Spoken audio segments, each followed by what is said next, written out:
Gloria al Señor. El título es Gratitud por la Iglesia. Vamos a estudiar el libro de Primera de Tesalonicenses. Primera de Tesalonicenses. Vamos a tratar de cubrir los dos primeros capítulos. Vamos a ir muy lentamente. Vamos a tratar de cubrir cada versículo. Vamos a desempacar Primera de Tesalonicenses. ¿Por qué digo que desempacar? Porque cada versículo de la Biblia es un regalo. Y cuando a usted le dan un regalo, usted lo abre, usted lo desempaca.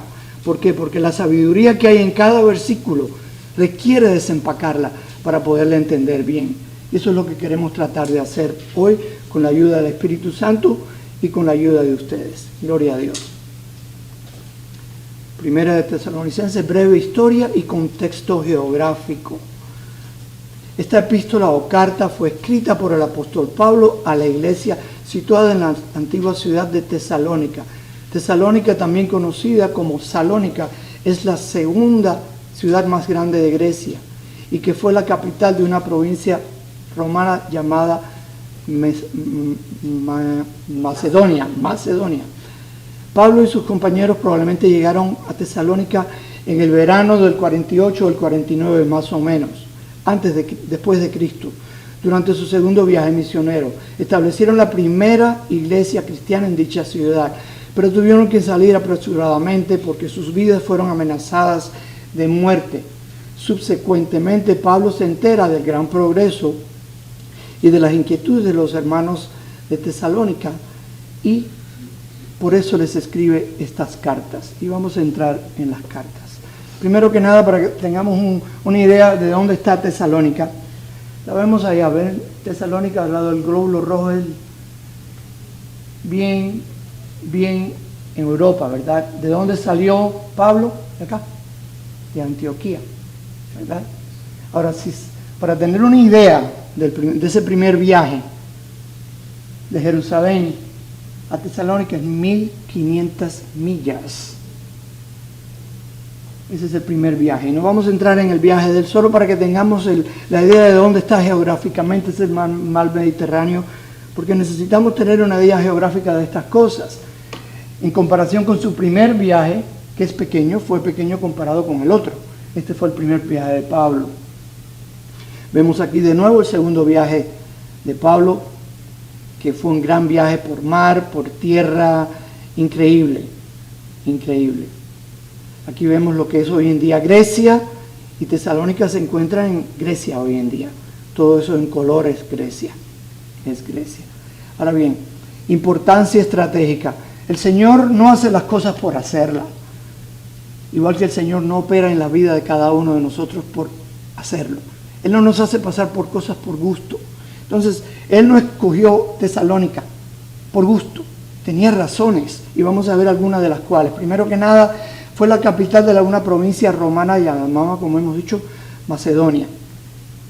La ciudad más grande de Macedonia era Tesalónica. 3. Era una ciudad con un puerto marítimo, como lo es Miami, ¿verdad? Puerto marítimo. Era un gran centro comercial donde todo el mundo iba para intercambiar productos, comprar las necesidades, ¿verdad? Y tenía una población heterogénica, habían judíos, habían inconversos, habían de todo tipo de personas vivía ahí, no era solamente de judíos. Y se encontraba en la vía Egnatia. Ahora, ¿qué hacen todas estas características? Lo convierte en un lugar perfecto para diseminar el Evangelio. Usted pone esa semilla ahí y va a tener maneras de diseminarse el Evangelio a través del mar, a través de la tierra. ¿Qué es esta vía Egnatia? Esta vía Egnatia fue algo muy importante. Es una vía creada por los romanos para unir el montón de ciudades romanas. Y era un logro inmenso en aquella época. A través de montañas, a través de ríos, la vía Egnatia. Y ahora vemos lo que es la vía Egnatia hoy en día, ¿verdad? Que la mantienen todavía, pero se pueden imaginar en un tiempo de la historia donde no había ni carreteras, que existiera algo así. Miren qué cosa más maravillosa, qué avance de los romanos, que tenían energía solar, ¿verdad? Ven los lucecitas de LED con energía solar, qué increíble, ¿verdad? Obviamente eso es un chiste, se lo pusieron después. Pero este era como digamos, la I-95, que va desde Miami hasta Washington, D.C. Esto unía todas esas ciudades romanas y era un lugar por donde el evangelio se iba a regar de una manera tremenda. Primera de Tesalonicenses 1:1. Pablo y Silvano y Timoteo a la iglesia de los tesalonicenses en Dios Padre y en el Señor Jesucristo. Gracia y paz sean a vosotros de nuestro Padre y del Señor Jesucristo. Bueno, es un típico saludo de Pablo, lo único que en él no se autodenomina apóstol, es la única diferencia. No hay gran enseñanza aquí. 1:2 al 3, que dice así: damos siempre gracias a Dios por vosotros, haciendo memoria de vosotros en nuestras oraciones, acordándonos sin cesar delante del Dios el Padre nuestro, de la obra de nuestra fe, de vuestra fe, del trabajo de vuestro amor y de vuestra constancia en la esperanza en nuestro Señor Jesucristo. Aquí hay mucho. Primero que nada, estas personas eran especiales para Pablo, porque los recordaba en todas sus oraciones, como nos dice. Todas sus oraciones lo estaba recordando. ¿Okay? Ahora veamos algo. ¿Okay? Pablo describe aquí 3 características fundamentales de la vida cristiana. 3 características que si usted se llama cristiano, si usted es un cristiano nacido de nuevo, porque si no es nacido de nuevo no eres cristiano. ¿Okay? Por venir a la iglesia, eso no te hace cristiano. ¿Okay? Tienes que nacer de nuevo. 3 características de un nacido de nuevo. Primero que nada, la fe. ¿Fe en qué? En un Dios que no cambia, un Dios que es bueno, un Dios que perdona, un Dios que es vivo, para el cual no tenemos que tener imágenes, para el cual podemos orar a Él e ir directamente a Él. Un Dios que es el creador y único del cielo y la tierra. Número 2, el amor. Amor. Amor por las almas que se pierden, amor por los hermanos, amor por la familia, un amor verdadero, un amor. El amor debe caracterizar la vida de todo cristiano, el amor debe ser un modo de vida. Y número 3, la esperanza. ¿Esperanza en qué? Esperanza que tenemos vida eterna, esperanza que un día Jesucristo va a volver, esperanza que todos estos problemas que pasamos aquí en esta tierra van a desaparecer, porque Él volverá a levantar su iglesia. Primero se llevará ¿a qué? A los muertos en Cristo y después a los que estemos vivos. Esa esperanza es viva.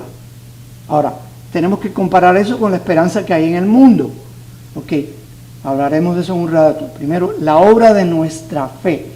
La obra de nuestra fe, que es la misma fe de ellos, ¿verdad?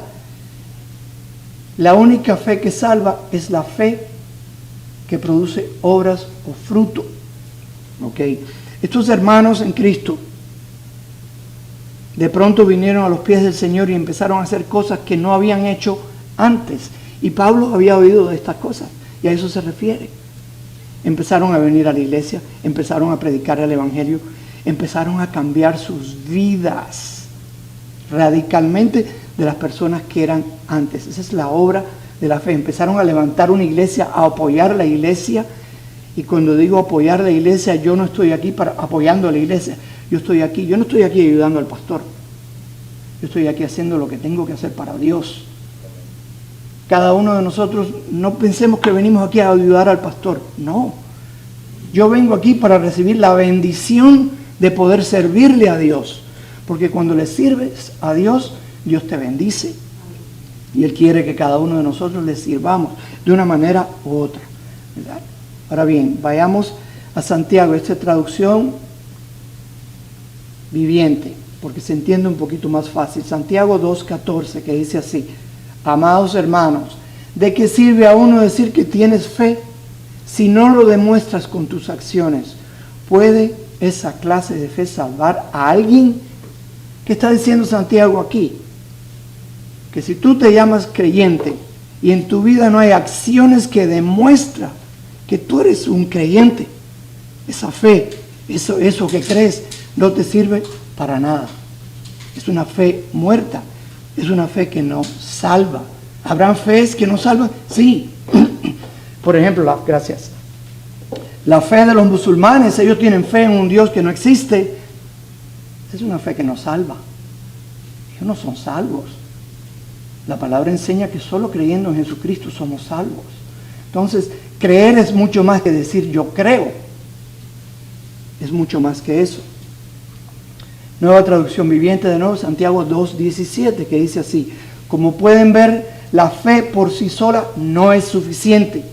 A menos que produzca buenas acciones, esta fe está muerta, es inútil. ¿Qué quiere decir inútil? Que no me sirve para nada, no me va a salvar. Vayamos a Gálatas 5:22. Gálatas 5:22 al 23. Mas el fruto del Espíritu es amor, gozo, paz, paciencia, benignidad, bondad, fe, mansedumbre, templanza. Contra tales cosas no hay ley. Además de las acciones que cada uno de nosotros tiene que demostrar al ser salvo, el Espíritu Santo nos cambia, produce estas características en nosotros. No es de la noche a la mañana, es un proceso. Pero si usted hace 10 años que vino a los pies del Señor, hace 15 años que vino a los pies del Señor, y estas características su esposa, que es la persona que lo conoce, su esposo, no lo puede ver en ustedes, yo dudo mucho que usted haya nacido de nuevo. Dudo mucho, y usted tiene que mirar en el espejo y preguntarse.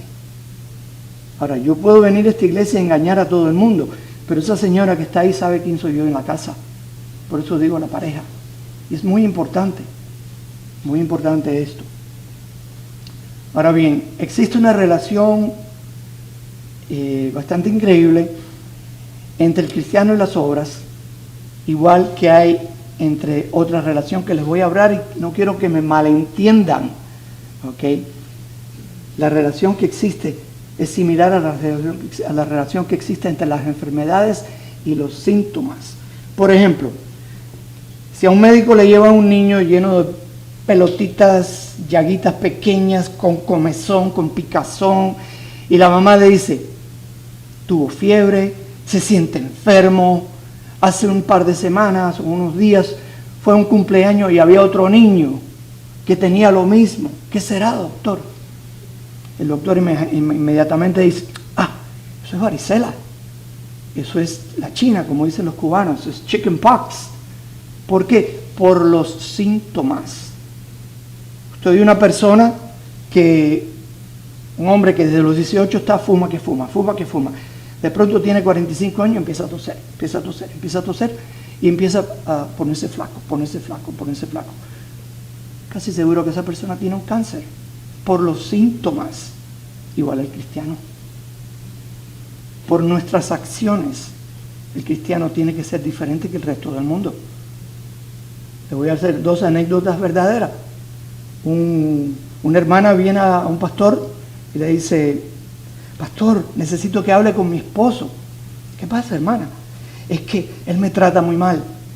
Él en la casa me abofetea. Cuando estamos en público me abochorna. Y usted tiene que explicarle, pastor, que un hombre nacido de nuevo no puede hacer eso. Un cristiano no hace eso. Y el pastor echó para atrás y le dijo, hermana, a su esposo yo no le tengo que decir que un cristiano no puede hacer eso. A su esposo le tengo que decir que tiene que nacer de nuevo, porque nunca ha nacido de nuevo. El otro anécdota, otra persona de la iglesia viene a un pastor y le dice, pastor, esa palabra que usted predicó me tocó muy profundamente. Mire, lo que pasa es que yo tengo un amante y esa amante es una mujer casada. Yo quiero saber si yo me muero ahora, si voy al infierno, o si simplemente me arrepiento y ya estoy bien. Bueno, aparte de eso, ciertamente el cristiano puede pecar. Ahora, una relación como esa requiere planeo, requiere perseverancia, requiere hacerlo. Y este pastor le dijo, hermano, usted lo que tiene que hacer es nacer de nuevo. No es lo mismo cuando pecamos y nos damos cuenta inmediatamente qué he hecho sin darnos cuenta. a una persona que vive una vida de pecado como estas dos personas lo estaban haciendo. Entonces, el pecado, el cristiano debe verse y debe ser diferente que el mundo. Diferente que el mundo. El trabajo de vuestro amor, dice Pablo, el trabajo de nuestro amor. Amor dispuesto a resistir todo por la persona amada. Estos hermanos en Tesalónica estaban resistiendo persecución, resistiendo un montón de cosas. ¿Por qué? Porque ellos querían seguir predicando el Evangelio, porque ellos querían seguir yendo a la iglesia, querían seguir creciendo. Entonces nosotros tenemos que de la misma manera tener ese tipo de amor que de nuevo produce, ¿qué? Obras, produce acciones. Constancia en la esperanza. Estar constantes. Cada uno de nosotros tenemos que estar constantes que Jesucristo viene. Él vuelve. Él vuelve. Quizás no sea en nuestras vidas, pero Él vuelve. Y es más que, si no es en nuestras vidas, lo vas a ver antes que vuelva. Cuando mueras, lo vas a ver. Entonces, tenemos que darnos cuenta que no es una fe falsa como la del mundo. El mundo no tiene fe en nada, no tiene esperanza de nada.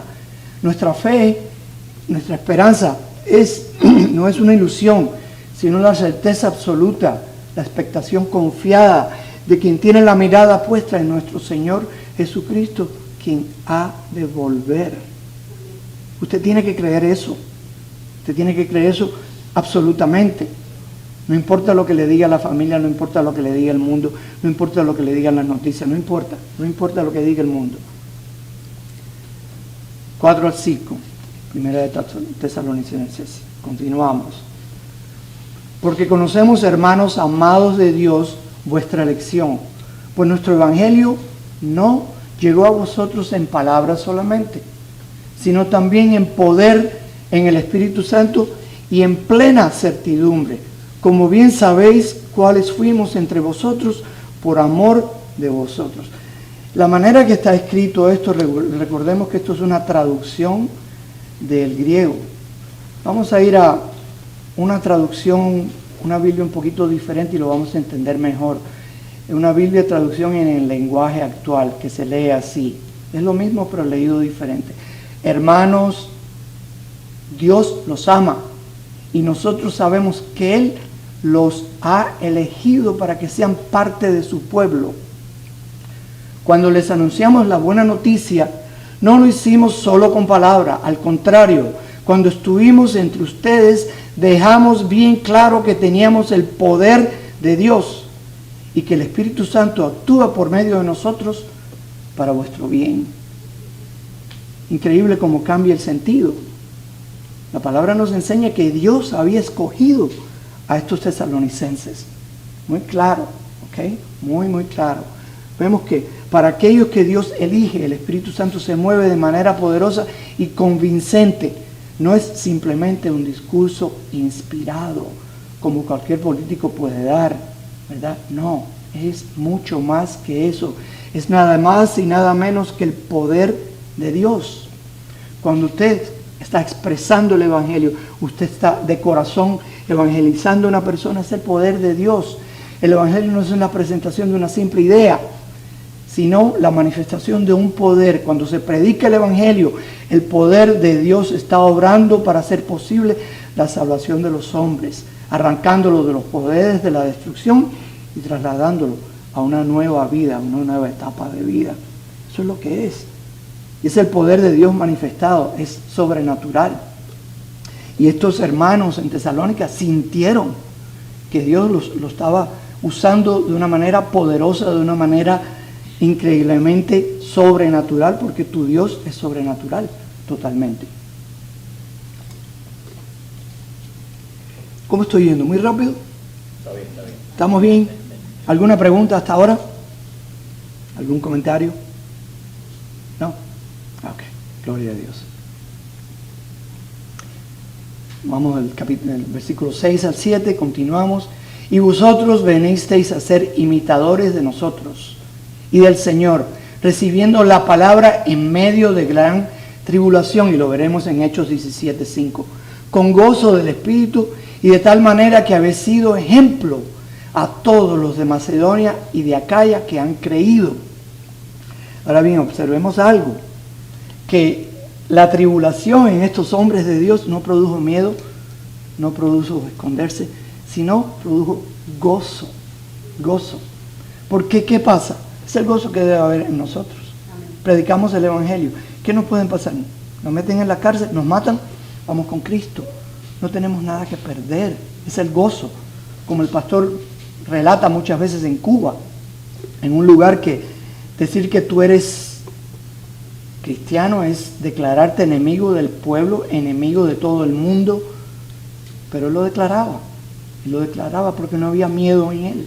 No había miedo en él. Y la más dulce recompensa para un ministro de Dios es la conversión y salvación de aquellos a quienes él le han predicado. Por eso Pablo tenía ese gozo, ese amor tan especial, tan genuino, tan sincero por estos hermanos en Tesalónica. Porque él los había visto cambiar, los había visto cambiar. Pero aquí hubo un precio y vamos a ver el precio. Todo tiene un precio. Recuérdese que el enemigo vive.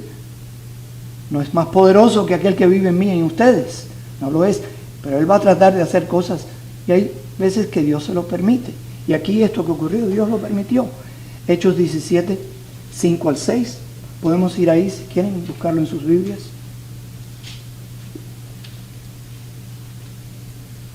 Esto es lo que le ocurrió a los hermanos en Tesalónica, ¿verdad? No solo a los hermanos misioneros, también a los hermanos recién convertidos. Que se lee así. Entonces los judíos que no creían, teniendo celos, tomaron consigo algunos ociosos, hombres malos, y juntaron una turba, alborotaron la ciudad y asaltando la casa de Jasón, que era uno de los recién conversos, procuraban sacarlos al pueblo, pero no hallándolos trajeron a Jasón y algunos hermanos ante las autoridades de la ciudad, gritando: estos que trastornan el mundo entero también han venido acá. Fueron perseguidos, ¿verdad? Y eso fue lo que ocurrió en Tesalónica, pero a pesar de eso los hermanos se veían congregando, y es más, seguían regando la palabra, seguían ministrando la palabra a otros, seguían dando fruto de lo que Dios había sembrado en ellos, a pesar del miedo, ¿verdad? Vamos del 8 al 10, continuamos.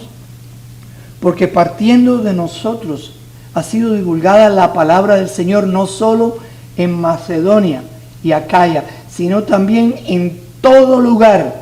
Vuestra fe en el Señor se ha extendido. Aleluya. Qué increíble, ¿verdad? Y había persecución, había crítica, había miedo de muerte, pero a ellos no les importaba. Ellos habían conocido al verdadero. Y es lo que pasa. Cuando tú conoces al verdadero Jesucristo, tu vida cambia. Toda persona que ha tenido un encuentro verdadero con Jesucristo en la Biblia, su vida cambió de ahí en adelante. Y eso es importante que estemos en cuenta.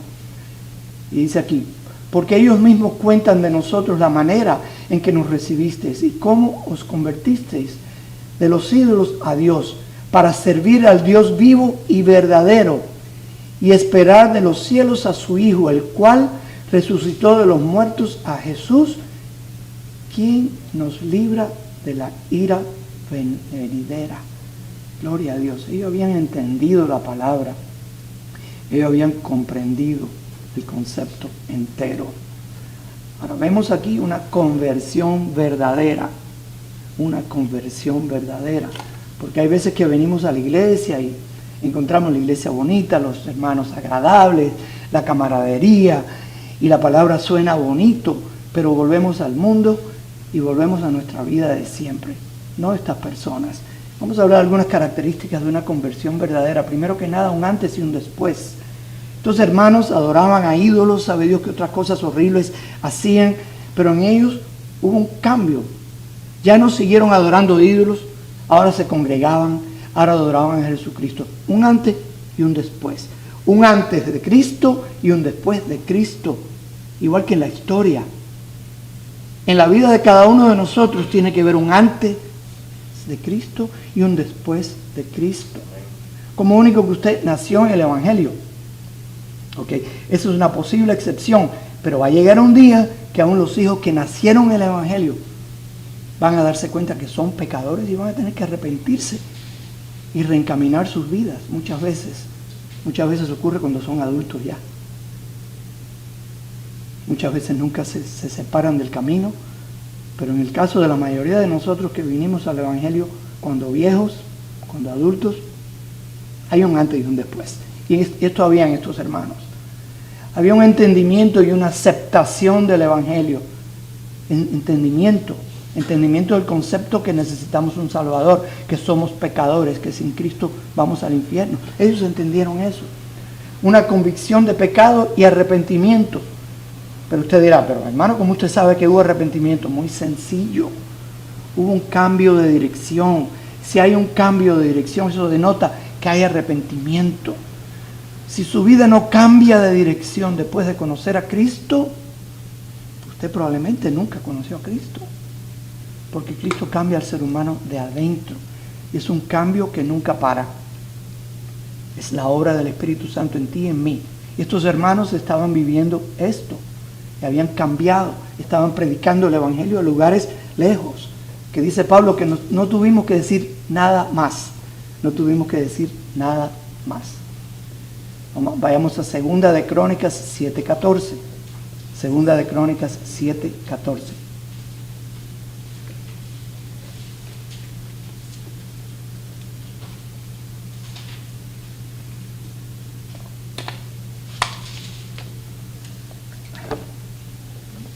Podemos decir amén cuando lo tengamos. Lo tenemos. Gloria a Dios. Que dice así: si se humillare mi pueblo, sobre el cual mi nombre es invocado, y oraren, y buscaren mi rostro, y se convirtieren de sus malos caminos, entonces yo oiré desde los cielos, y perdonaré sus pecados, y sanaré su tierra. Eso es lo que estos hermanos de Tesalónica hicieron. Exactamente. Se humillaron ante Dios, reconocieron que eran pecadores, que tenían que cambiar, buscaron el rostro del Señor y lo encontraron. Buscaron el rostro del Señor y lo encontraron. ¿Cómo dice el Señor que me encontraréis? Si me buscas casualmente, cualquiera encuentra a Cristo, ¿no? Dice que si me buscares con todo mi corazón y con toda tu fuerza, vas a encontrar al Señor. Porque el Señor es algo valiosísimo. Si lo buscas casualmente, no lo vas a encontrar. Vas a venir a la iglesia 20, 30 años y nunca vas a cambiar. Ahora, si lo buscas con denuedo de corazón, vas a encontrar el verdadero Jesucristo y Él te va a cambiar. Y Él va a hacer lo que dice así: entonces oiré desde los cielos. ¿Qué dice el Señor aquí? Que si nosotros tenemos una vida que va contrario a la voluntad de Cristo, haciendo el mal, haciendo lo malo, el Señor no nos escucha. Solo cuando cambiamos, Él empieza a escucharlo. ¿Y a qué? A sanar nuestra tierra. A sanar nuestra tierra. Cuando hay un arrepentimiento en nosotros. Si no hay arrepentimiento, no hay perdón. Y si no hay perdón, no hay salvación. En los próximos versículos, como que vemos que Pablo cambia de dirección. Y veremos la razón por lo que hace eso, y empieza a resaltar su viaje, como que hiciera falta que hiciera eso, ¿verdad? ¿Preguntas? ¿Comentarios? ¿Hasta ahora? Hay algo que tenemos que entender. Cuando Dios nos cambia, como dice la Escritura, somos una criatura nueva. Amén. Por lo tanto, ya no podemos seguir haciendo las cosas viejas, tenemos que seguir haciendo las cosas nuevas. Amén. Y cuando un corazón es cambiado, voy a decirlo de esta forma, late diferente. Late agradando a Dios. Antiguamente latía agradando a Dios. Exacto. Esencial. Crea la nueva criatura, como dijo el pastor, que dice la palabra lo mismo. Esa criatura solo Dios la puede hacer. Usted no puede hacerlo tratando de ser bueno. Usted no puede hacerlo tratando de seguir las reglas sin Dios. Es imposible sin Dios. Si el Espíritu Santo no entra en usted, esa nueva criatura nunca se forma. Es imposible, hermana. Yo creo que es posible que nosotros lleguemos, incluso según la Biblia, podemos llegar hasta el final de nuestra vida engañados.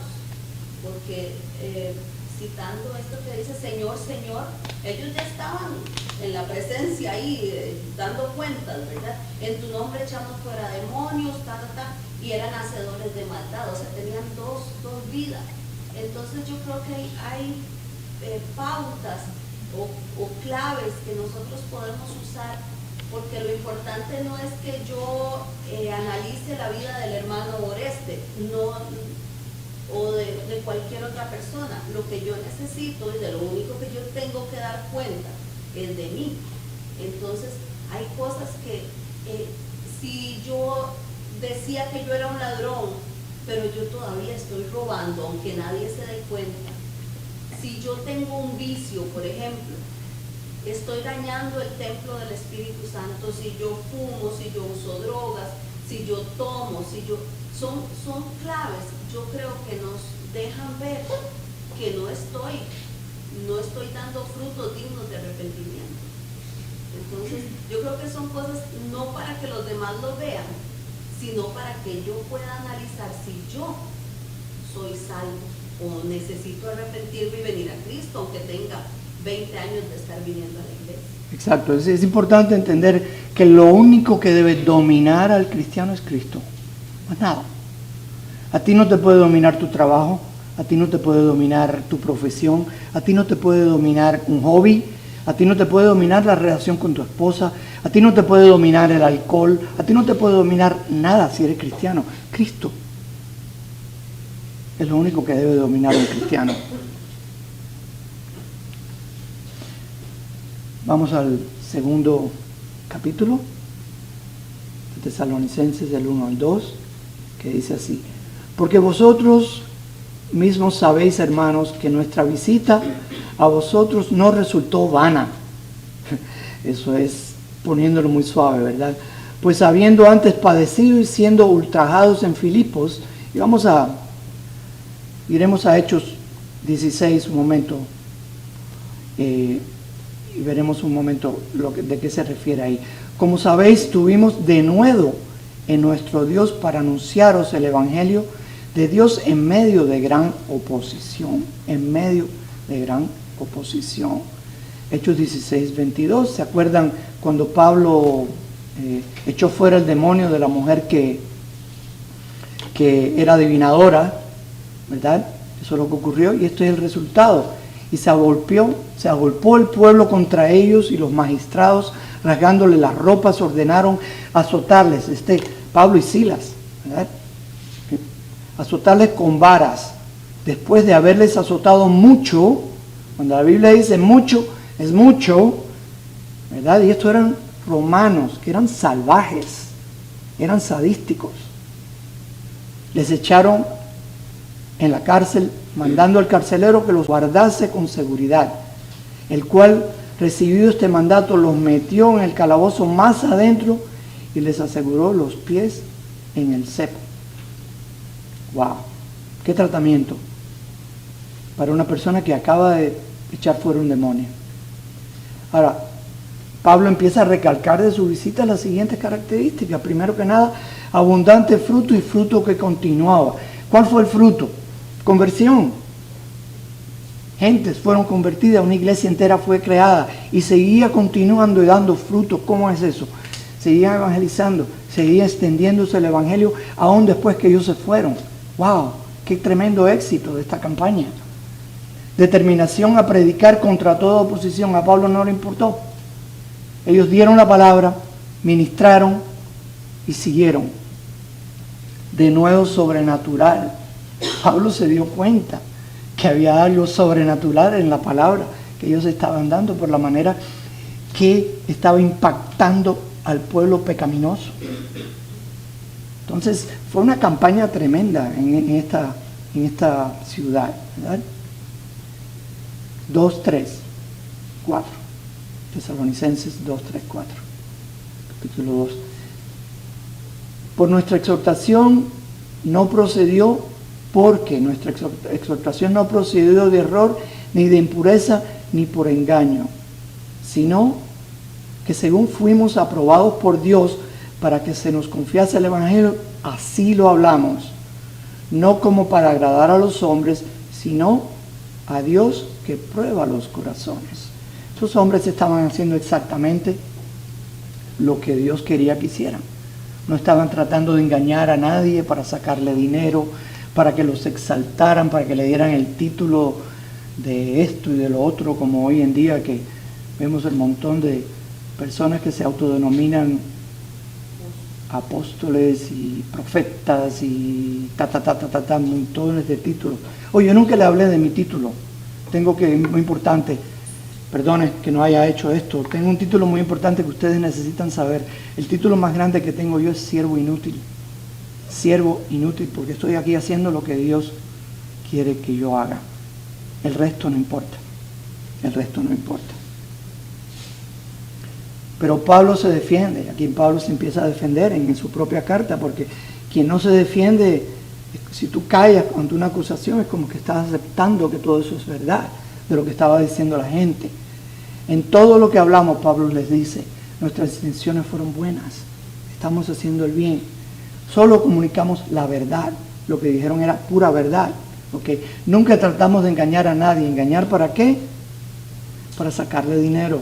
Venga y traiga sus dineros a los pies de un apóstol para que Dios lo bendiga, manipulando a los seres humanos para exaltarse a ellos mismos. Esa misma frase que acabo de repetir yo la he oído en otras iglesias. Solo dijimos lo que era puro, dice Pablo. Hablaron con pureza, solo lo bueno, ¿verdad? Y todo lo dicho fue aprobado por Dios. Es lo que está diciendo Pablo. Hicimos la voluntad de Dios, predicamos el Evangelio. Hicieron mucho más que eso, y vamos a verlo pronto. Mucho más que eso. Ahora bien, siempre que el hombre de Dios hace la obra de Dios, el enemigo se va a levantar con críticas y mentiras. ¿Sí, hermano? Sí, a continuación yo quiero, si es posible, que explique el título del siervo inútil, si está haciendo las cosas correctamente. Okay. Ese es un concepto, por favor, si lo puede explicar. Esa es una palabra una frase que Jesucristo usó. ¿Qué quiero decir yo? Si yo respeto a mi esposa, si yo, que soy el proveedor de mi casa, proveo a mi esposa, si yo lo respeto a ustedes, respeto al pastor, sirvo en la iglesia, yo no merezco nada. Lo que estoy haciendo es lo que tengo que hacer y lo que debo hacer, por lo cual soy inútil, no hago nada. Cristo fue quien dijo eso. El concepto, Francisco, es el siguiente. Cristo quería decir, con eso de que somos siervos inútiles, porque lo que debíamos hacer como creyentes, después de haber sido convertidos, es lo que teníamos que hacer. Simplemente no hicimos nada de más. Exacto. O sea, hicimos lo único que teníamos que hacer de una persona que es convertida. Por eso somos siervos inútiles, claro. Porque todo ha sido dado por Dios, la misericordia, el tener buenos frutos, el poder predicar, el poder hablar, el poder ser un buen padre, un buen esposo, un buen hijo. O sea, lo que decimos del Señor, así que somos, desde el punto de vista para nosotros, como siervos inútiles. Eso es lo que quiere decir el Señor. Siervos inútiles porque lo que debíamos hacer hicimos, así. O sea, no hicimos nada extraordinario. Exacto, yo estoy haciendo aquí lo que debo hacer. Punto y aparte, más nada. Entonces, ¿lo entendió, hermano? Sí. Gloria a Dios. Pero siempre el enemigo se va a levantar, pero no importa. El enemigo solo hace lo que Dios le permite que haga y tiene un propósito. Muchas veces Dios permite ese tipo de cosas para ver lo que está en nuestro corazón. Si realmente estamos interesados en predicar la obra, o simplemente se levanta cualquier problema y ahí decaemos y dejamos de predicar porque no es importante para nosotros. Entonces, es importante saber eso. Cuando usted redirija su vida a los caminos del Señor, van a haber personas que se van a levantar. Personas que se van a levantar, y muchas veces, tristemente, son en la familia. Primera de Tesalonicenses 2, 5, 7. 2 del 5 al 7, que dice así: porque nunca usamos palabras lisonjeras, como sabéis, ni encubrimos avaricia, Dios es testigo, ni buscamos gloria de hombres, ni de vosotros, ni de otros, aunque podíamos seros carga como apóstoles de Cristo. Antes fuimos tiernos entre vosotros, como la nodriza que cuida con ternura a sus propios hijos. Ellos dieron lo que ellos tenían en su corazón a estas gentes. Hicieron mucho más, como vamos a ver aquí en un momento. Ahora veamos esto en la Biblia traducción en lenguaje actual, que se entiende un poquito mejor. Como ustedes saben, jamás les hemos dicho cosas lindas para tratar de convencerlos. Y les hemos engañado para ganar dinero, cosa muy común hoy en día. Dios sabe que esto es cierto. Nunca hemos querido que ustedes o que otras personas nos traten como agente importante. Como somos apóstoles de Cristo, pudimos haberles exigido que nos ayudaran, económicamente está hablando, ¿verdad? Pero no lo hicimos. En vez de esto, cuando estuvimos con ustedes, los tratamos con mucho cariño y ternura, como una madre que cuida y cría a sus propios hijos. Qué increíble, ¿verdad? Qué increíble. Ahora, veamos algo, ¿ok? Estos valientes y santos hombres de Dios fueron injustamente acusados de varias cosas, una de las cuales era de ser mercaderes del Evangelio. Y recalco aquí algo, santos hombres de Dios. Nosotros somos santos. Si usted ha venido a los pies del Señor, si usted ha nacido de nuevo, realmente, la palabra te llama santo. ¿Qué significa santo bíblicamente hablando? Apartado de todo lo que es malo. Si usted es cristiano y usted oye que en el pueblo el tío tiene un negocio que vende cosas muy baratas y usted las puede revender y ganarse dinero, y usted le trae un televisor de 50 pulgadas y se lo da por $10 y es nuevecito de paquete en su caja, usted sabe que eso no está bien. ¿Qué usted va a hacer como cristiano? Se va a ir de ese negocio, se va a apartar. Usted está en la computadora, le sale un pop-up de eso de pornografía. ¿Qué va a hacer usted? Usted lo va a quitar. Porque usted está apartado del mal. Usted vive una vida santa. No quiere decir que tiene un halo aquí arriba. No. Entonces, y eso es algo lo cual todos tenemos que trabajar constantemente porque la batalla nunca para. Entonces estos hombres eran santos. Por eso la palabra se refiere a los santos de Jerusalén, a los santos de aquí, a los santos de allá. Son hermanos verdaderos. Ok. Tesalonicenses 2:8, que dice así: tan grande es nuestro afecto por vosotros que hubiéramos querido entregaros no solo el Evangelio de Cristo, de Dios, sino también nuestras propias vidas, porque habéis llegado a sernos muy queridos. Ellos realmente amaban con un amor limpio, con un amor cristiano verdadero a estos nuevos convertidos, ¿verdad? Aquí vemos el amor verdadero de un pastor, de un apóstol. Vimos el corazón, él abrió su corazón. Hubiéramos querido morir por ustedes si fuera necesario, que es el amor más grande según Jesucristo, aquel que pone su vida por otro, ¿verdad? Lo que dice Jesucristo. Y Pablo estuvo dispuesto a hacer esto. Tesalonicenses 2:9-10, porque os acordáis, hermanos, de nuestro trabajo y fatiga, como trabajando de noche y de día para no seros gravosos a ninguno de vosotros, os predicamos el Evangelio de Dios. Vosotros sois testigos y Dios también de cuán santa, de nuevo la palabra santa, apartado de todo mal, ¿okay? Eso es lo que significa santa, justa e irreprensible. Nos comportamos con vosotros, los creyentes. Gloria al Señor. Ahora, estos misioneros, a pesar de haber venido de tan lejos, por tierra, por mar, sufriendo persecución, golpizas, cárcel, decidieron trabajar para sostenerse y no ser carga monetaria a la nueva iglesia. Tremendo, ¿verdad? Qué hombres, qué sacrificio, qué amor. Ahora bien, gracias a Dios, el cual bendice a los que de corazón lo honran y le sirven, de manera que de la semilla que Pablo sembró en Filipos, recuerde que Filipos fue fundada primero que Tesalónica, por el camino en lo que venían. Meses atrás habían fundado la iglesia en Filipos.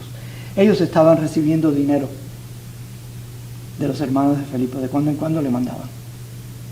Y con eso, además del trabajo, pudieron definitivamente subsistir, vivir, comprar sus cosas.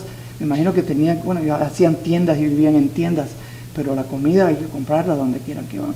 Y trabajaban. Pablo fabricaba tiendas de campaña con cuero, las hacían. Él hacía eso. Qué hombres de Dios, qué ejemplo para nosotros. qué ejemplo para nosotros. Osvaldo, sería bueno aquí mencionar que Pablo enseñó, él mismo, con este ejemplo que él estaba dando, que el que predica el Evangelio viva del Evangelio. Exacto. Pero no que el que predica el Evangelio explote el Evangelio, o sea, que tenga lo necesario para vivir, para poder seguir predicando. Correcto. Porque hoy se ha convertido eso en un negocio. negocio. O sea, no se vive del Evangelio, se explota el Evangelio. O sea, hay pastores millonarios. No entiendo por qué un pastor tiene que ser millonario. O sea, no es que sea malo ser millonario, es que el pastor, dice Pablo, después decía, teniendo sustento y abrigo, estemos contentos con ello. Y punto. Tristemente se ha comercializado el Evangelio y es por eso hay tantos que ahora se apartan de la fe y van a buscar en el mundo lo que quizás no encontraron en la iglesia porque no escucharon un Evangelio verdadero, genuino, exacto, conforme a las enseñanzas de Dios. Sí, como dijo el pastor, la Biblia es nuestro ejemplo. La vida de estos hombres son nuestro ejemplo. No existe un ministro de Dios en la Biblia que era rico del Evangelio. El rey Melquisedec era rico, pero era rico no porque era sacerdote, sino porque era rey. No hay ni un hombre de Dios en la Biblia que era rico del Evangelio. Vivían vidas humildes como lo hizo Jesucristo. Y aquí los dejo. La semana que viene continuamos el resto, porque si no el pastor me va a tirar piedras. No, gracias. Gloria a Dios. Vamos a ponernos de pie, vamos a orar. Padre, te damos gracias una vez más por tu palabra que cambia vidas, Señor, que nos da aliento siempre, Señor, y que siempre es buena y siempre es la misma. Te damos gracias, Señor, en el nombre de Jesús. Amén.